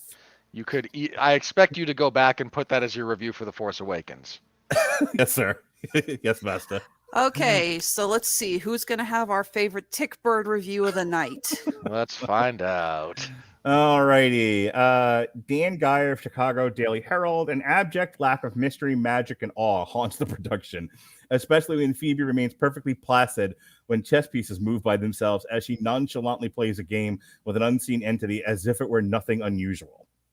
She doesn't just go like, oh, she sees a move and then she's like, wait, and she's trying to like you see the gears turning in her head when she's playing chess like that. Although I will admit I never understood why Egon took the knight and just like flew it across. I actually was like, well, that's kind of aggressive to your granddaughter. I assume it's a lack of fine motor control. Is how I interpreted that. I don't think that's an unfair point about the mystery in particular. Yeah. Again, the trailer and the marketing for this movie killed whatever mystery this thing was going to potentially go for. I think that's a problem. I might disagree slightly on the awe factor. There's some nice stuff, like especially the cinematography for this movie is quite good. There's some great landscape shots. Oh, I got a couple. So speaking of Tickbird reviews, I got a couple of good ones here. Alicia Gilstorf of Tilt Magazine. Ghostbusters Afterlife proves it ain't afraid of no ghosts, but it is afraid of originality. And so are you, madam. How is that a positive? I mean, she's got the red. How is that red? You can be critical and still fall on the positive side. I just hate it when Rotten Tomatoes does this, when they pick the quote and it's clear the quote is saying one thing, but their review they gave, which is giving the, tomato or splat, is another. Again, it's like, I don't know if that's an algorithm thing or if there is some idiot working the site picking the stuff, but I hate that. I agree. Like, if you're going to give a mixed review that leans positive or negative, you should be able to find a sentence that is appropriately mixed, that reflects what's going on. Eric Kane of Forbes. It's a great movie in its own right, and honestly, it has better pacing than the original. No, it doesn't. Oh my god! Again, Jason Reitman does pacing very, very different. I'm not going to say that it's like if you're a fan of the slower pacing, then you're wrong. But Ivan Reitman's pacing is way better. That's an utterly ludicrous point. You cannot, in good conscience, stand behind that as a point of critique. Look, you want to say there's things. Remember before when I said that I wish there had been a little bit more of the Ghostbusters actually busting ghosts and not just. And I know what you said, Alexis, but it doesn't change the fact that that's what it was. Just a montage of them walking out with traps. That's a guy that wishes the whole movie, from the logo to the credits, was them running around busting ghosts. I'm sure he appreciates Michael Bay's screenwriting. See, I always assumed it was a budget cut thing because in the second movie, when they have the montage, you see a lot more ghosts and a lot more busting. So I just always assumed they only had so much money for just like a couple of specific ghosts. You can only rotoscope so much. Well, I was gonna say, have you watched the movies that made us? Because they talk about how what a crazy production this was. So that's a part of it. Cameron, this is for you, Robert. Cameron Meyer of MeyerMovies.com. No, does not deserve it. Quite simply, the most fun you'll have at the movies this year. Don't you tell me to have fun. I'm so glad Cameron Meyer is here to express to me and to all of us other plebeians how we should feel. Boy, if this was the most fun I was going to have at the movies all year, I might slit my wrists. For the record, I adore this movie, but the most fun I've had with the movies this year was The Suicide Squad. Hannah Strong. How dare you, Dick? What, me or Cameron? No, him. I was gonna say, what did I just get admonished for liking James Gunn Suicide Squad? No, knock yourself out. I don't care. Yeah, no, I love that movie. I've seen it a dozen times already. I got the freaking Blu-ray. Hannah Strong of Little White Lies, top critic, Red Star. Haunting, but not in a good way. I'm sure you're proud of yourself for that little bit of quasi-witticism. And it does not even work for this review. It's like this movie. It's like, no, if it's haunting, if you feel haunted by this movie, it's because it's good. This is not a haunting in a bad way kind of movie. One might even call that witticism only half. Edwin Arnaudin of Asheville Movies. The year's most pleasant cinematic experience. Sir, how dare you? And he said, hang on. He says surprise, not experience. Sorry. The year's most pleasant cinematic surprise. Look, I don't know what your expectations were, but don't speak to mine. That said, I don't entirely disagree with his premise, simply his the way in which he phrases it. I think you could use pleasant to describe this movie. Yeah, by and large. Jana Manji, Age of the Geek, writing quite possibly the most blandest thing I've seen tonight. The film is a sequel to the 1984 and 1989 Ghostbuster films and brings diversity to the ghostbusting business with a new generation. Because that's your biggest takeaway from this? I was going to say, do you work for Sony Marketing? Not only that, can we just for one split second talk about how the first two movies are set in New York in the 80s? There's plenty of diversity that goes on in those movies, guys. Yeah, it's like, yes, congratulations. 2 of the kids in the Ghostbuster, one is Asian and one is black. But frankly, that's a footnote, if anything. They're good. They're great characters. This is not a franchise where diversity is a thing has ever been a negative. Like there's some franchises that lean too heavily on elements of racial identity, and again, sometimes better, sometimes worse, whatever. Ghostbusters has never been that franchise ever. Patrick McDonald of WBGR FM 93.7 FM going through a bit of brain damage. But by the time the original G-Busters show up, it has devolved into a daddy issue drama with special effects, which was very creepy by the end, but not in a spooky or funny way. God forbid this movie be anything but a montage of special effects. How do you get to creepy at the end of this? Like, I'm genuinely curious. Getting to love Harold Ramis. How do you get to the daddy issue drama? That's your that's your focus?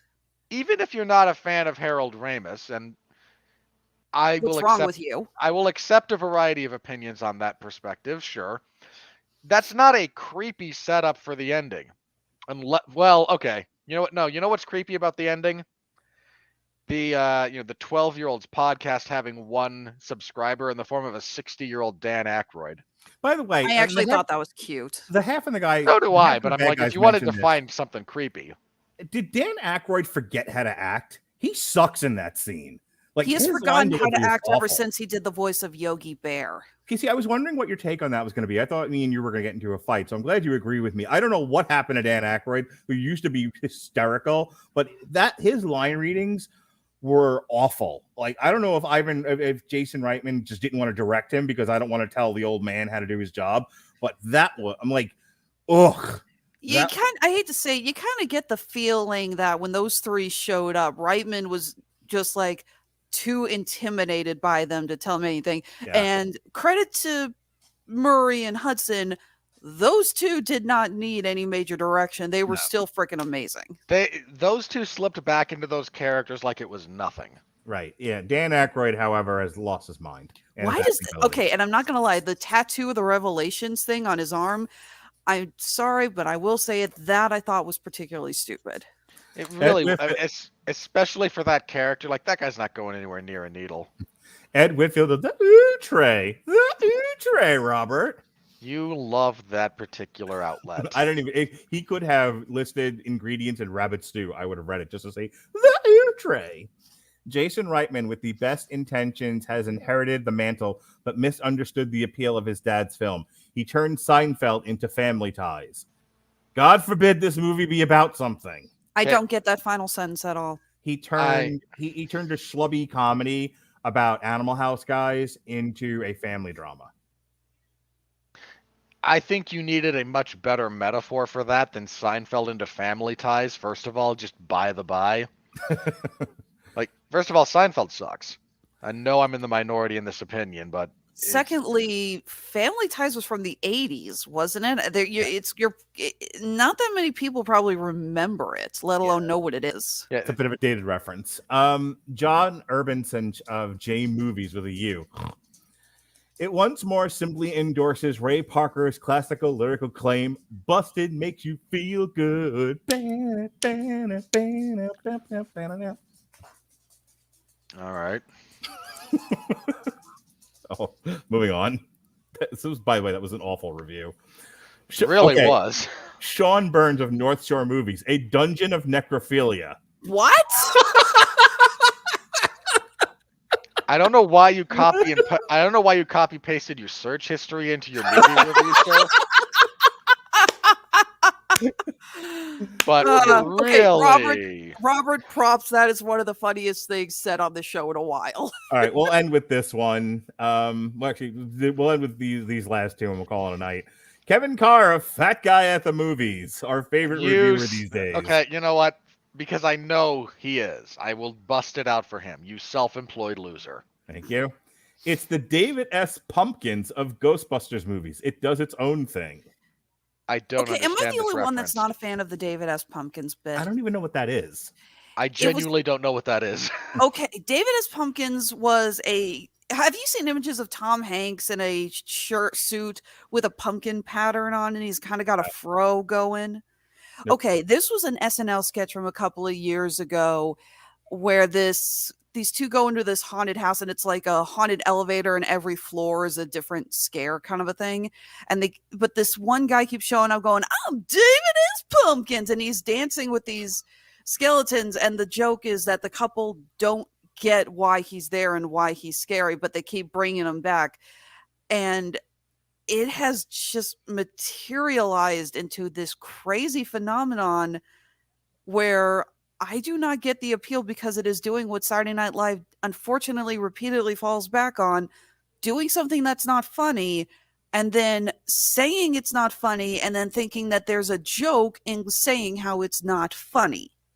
Okay, for the record, and this needs to be said so everyone understands this. Saturday Night Live reached a critical point of going downhill when Chris Kattan left in the early 2000s. By the time Jimmy Fallon and Tina Fey booked it off of there, it's a dumpster fire that has never recovered.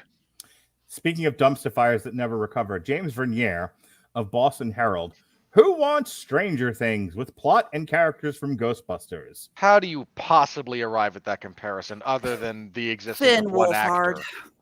Admittedly, there is kind of a feel, but I always felt that was more just because Stranger Things, being a callback to that kind of 80s timeline, felt a little bit like it took some Ghostbusters. Sure. So, yeah, if you don't get that, then you can see that this Ghostbusters takes a little bit by Stranger Things, but it's like, no, Stranger Things took stuff from the original Ghostbusters. Allow me to, and you might not get this because I don't know how much modern wrestling you're watching these days, Alexis, but if you'll indulge me for a moment, Robert will get this. The kind of thinking that both goes on within studio executives, and they're thinking about greenlighting things, and apparently also with critics, with criticisms like that, is the same kind of thinking that went on in AEW when they said, Darby Allin paints his face, Sting paints his face, we should put them two together because painted faces, even though there was no other earthly reason to put Sting with Darby Allin.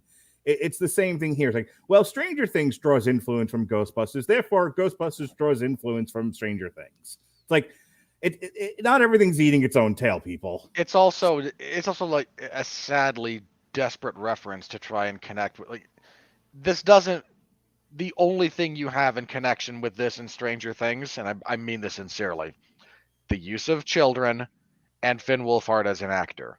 Yeah. Other than that, there is no overlap. Thematically, there is no overlap. Tonally, there is nothing. That also goes to my reference of Darby Allin and Sting. Yeah. It's like, well, Finn Wolfhard was in Stranger Things, therefore this is Stranger Things as Ghostbusters. It's like, please be able to rub more than two brain cells together to form a coherent thought. And speaking of coherent thoughts, that's the end of our review. Tomorrow, what are we doing? Tomorrow, we have a re-airing of Matt Fraction's Hawkeye, My Life as a Weapon, to coincide with the release of Hawkeye on Disney+. Die Hard with a bow and arrow. And in the evening time, myself, Alexis, and Robert will have a decidedly more fun time talking the latest Bruce Campbell, what do you call it? Splat stick? This one, it's a little bit splat sticky, yeah. Black Friday. Yesterday, earlier, it's a horror comedy. Yesterday, myself and the podsman of Chris Bailey and Chris Sheehan. Yes, Chris Sheehan is back. He's in the family again after his exile. We reviewed Survivor Series, and Robert Winfree was there in the peanut gallery yelling at all three of us, hey, maybe you could watch the product, you'd know what was going on. Yeah. That's not going to happen. Look, Mark, I'm gonna direct this at you because I know you don't watch week to week. Mm-hmm. If your response when you show up once every couple of months is, hey, what happened? Why does it? That's not on them all the time. No, I get it. I don't totally lay that at their feet, but I do have to ask at times. I don't know who this person is. What's happening here? I was legitimately surprised to see Austin Theory on Survivor Series. Like, when did he get called up to the main roster? Like the last 4 or 5 weeks. Yes, and want to know when the last time I watched Raw or NXT was? Same answer. No, it's been longer.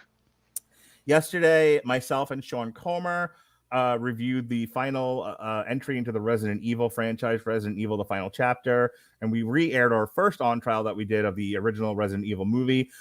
Elizabeth Faust, a good friend of ours of the family, who is also a musical theater person, came on and did a triple feature with me for Andrew Garfield's Tick Tick Boom. Everyone's talking about Jamie and Diana the musical. Andrew Garfield, serious contention for Best Actor at this year's Oscars. Tick Tick Boom. He was amazing in Tick Tick Boom. I didn't even know he could sing. And apparently nothing else was. No, it was good. Elizabeth and I had a really good conversation about it. It took about 45 minutes of the whole review.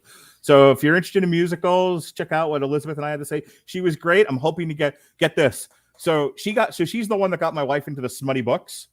And the smutty book reading has led itself to its inevitable conclusion. My wife is currently reading the 50 Shades books. Oh, dear God. So because I am always thinking about content, have hornswoggled my wife and possibly Elizabeth Faust into doing a Long Road to Ruin for the 50 Shades movies. I think you just scared off Winfree forever. It's entirely possible. You did not scare me off. My camera's just dead. But it froze on you smiling, like smirking fantastically. I smirked before you mentioned the abomination that is the 50 Shades franchise. Okay. So look for that. I also want to see if I can get my wife to do an on trial for Secretary, since she's into the smutty BDSM books. You know, there's actually, hang on. Secretary's great. Secretary is actually not a bad movie, and I don't mean that in the gross sense way. You're not talking like that way. It's actually legitimately well written. Yeah, it's well written, and it's one of the better acting jobs Maggie Gyllenhaal has ever done, and James Spader is James Spader. Like it's actually a decent movie. So if I can rope the two of them into that, look for a possible Chris Bailey. Long Road to Ruin for 50 Shades, and on trial for Secretary. In any case, stuff we're actually doing. On Thursday, we've got my son and I, speaking of family members, we're going to be doing a triple feature of Clifford the Big Red Dog, Home Sweet Home Alone, and 8-Bit Christmas, which will be day and date on Thanksgiving on HBO Max. I will find it for you if you haven't seen it already. There is a pitch meeting for Home Sweet Home Alone. I have already watched it. Good. I expect you to reference it at least once. We are also re-airing the first turkey we ever reviewed on the Metal Hammer of Doom, which is Metallica Saint Anger, or as I like to call it, Lars Ulrich banging on pots and pans for some odd reason. We got a bunch of stuff on Friday, a re-airing of our Celtic Frost Cold Lake review, the 2 Welcome to the Doom Saloons that we did. And in the evening time, we're not just live streaming boxing. Yeah, buddy, we're going to live stream Clutch live from the Doom Saloon Volume 4. Myself and Jesse are going to listen to the show, and we're not going to show the footage, but we're going to watch it, and we're going to talk about it and geek out on Clutch. And then Saturday, Robert Winfree and I will be watching finally, Chris Bailey. You've got to retire that gag. I will not. Okay. Not retire. Cut back. Unfortunately, he has said it so many times that when I actually think his name, it repeats 3 times in my head. It has now become just like muscle memory. If you were to write his obituary, it would be Chris Bailey. Chris Bailey. Finally, Teofimo Lopez versus George Kambosos on DAZN. Thank your Uncle Eddie Hearn, kids. Thanks, Eddie, for saving that from Triller, that terrible organization. No. They didn't save it from Triller. Okay. Triller defaulted on their payment because they realized they couldn't afford what they bid. Right. So it wasn't Eddie Hearn coming in and going, let me save you. It was them going, all right, we'll default on I forget what their down payment was, $15 million down payment. Mm-hmm. And whoever bid the next highest in their first bid gets it now, and that happened to be Eddie Hearn. Well, Robert and I will be live streaming Teofimo Lopez versus George Kambosos, alternative commentary. Lastly, on Sunday, because Encanto came out, my wife, Alexis, Jesse, and David Wright and others did Disney trivia for Trip Trivia. That'll air on Sunday the 28th. First time we've ever had to go into overtime because 2 of our players tied, so I had to pull more questions out just to try to break the tiebreaker. Tell me at least one of you asked what Donald Duck's middle name was. No, that actually never came up. we'll be Okay. re-airing our Swamp Thing review that Jesse and I did, and then in the evening time, another therapy session, just masquerading as a review. Jason Teasley, Pat Mullen, and I will be reviewing You Season 2. All right. Alexis, say what you want to say, do what you want to do, and live in color. All right. So, yes, we just recorded Disney trivia. It was a lot of fun. Like I said, first time we've ever had to go into overtime on questions. We are actually also getting ready to record our next round of Tripped Up Trivia here in a few weeks. We are doing Christmas trivia. And no, Mark, not every answer is going to be Dominic the Donkey. Dominic the Donkey isn't real. I am no. I am shutting you both up. Because I need to get through these plugs because I think my dog locked herself in my husband's office. So I need to get through this and go let her out before she chews on something. So, yes, the theme is going to be Christmas. We're going to be talking Christmas movies, Christmas songs, Christmas traditions. And per the usual, we're looking for contestants. Hit us up on Facebook or Twitter if you want to play. We always have a lot of fun doing this. It's also a great shout out if there's a project you want to plug. We love inviting people in from other podcasts, other shows. Our Disney trivia, we actually had a children's book author and illustrator who came in. He got to talk about his book series, had a lot of fun with that. So again, Facebook, Twitter, if you want to show us that you know that Dominic the Donkey is not real. And of course, Honeysuckle Rose Creations, the intersection of geek and chic, where fashion meets fandom. I'm actually wearing, don't know if you two noticed I was wearing earrings for the first time on the show. These are actually made out of, can you tell what they are? Not at that distance. Battleship tiles. They are. Battleship tiles. Yep, Battleship pieces. We're getting them online tonight. So we are getting ready for our Black Friday sale. It's going to kick off this weekend. Everything in both Etsy and Handmade at Amazon on our shops is 20% off. But this is also kicking off our charity drive for every order that we receive. God damn you, Mark! You just interrupted my charity spiel for this? I interrupted nothing. You stop talking. I'm going to kill him, I swear to God. And for the record, you could do this and you never thought to pull up my store or something?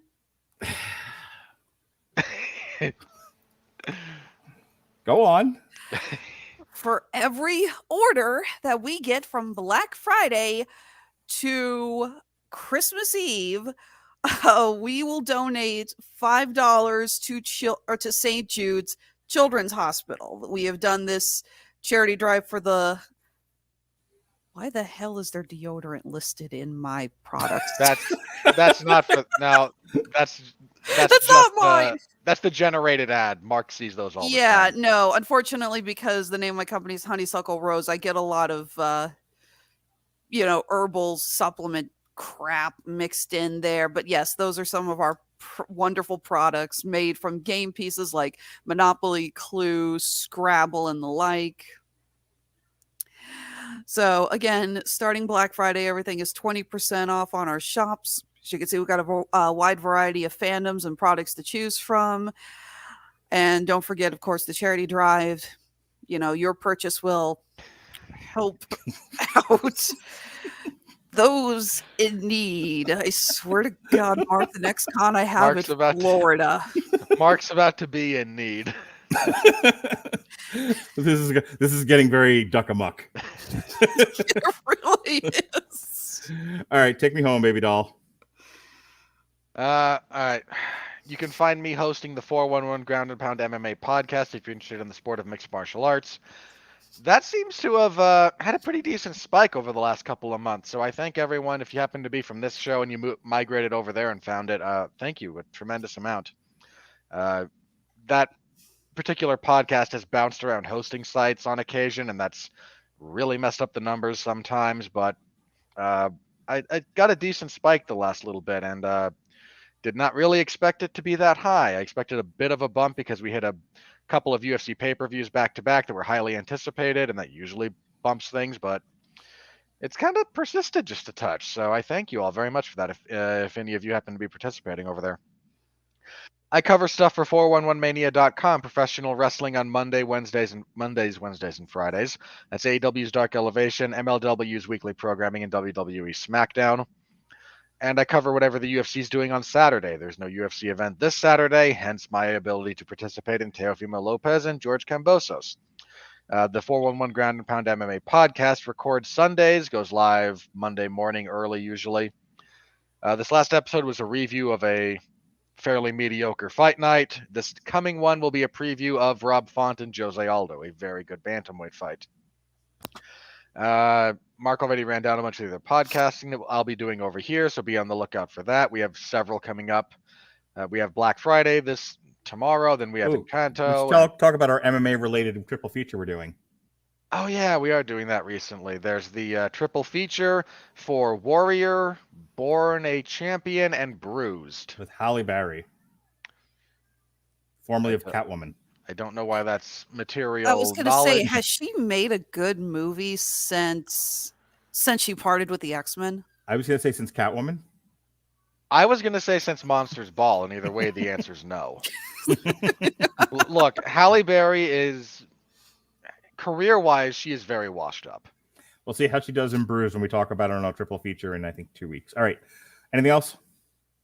No, I think that's going to be it for me. So, on behalf of Mark and Alexis, we thank you all very much for being here for Damn You Hollywood. We will see you next time. Until then, per usual, be well, be safe, and behave.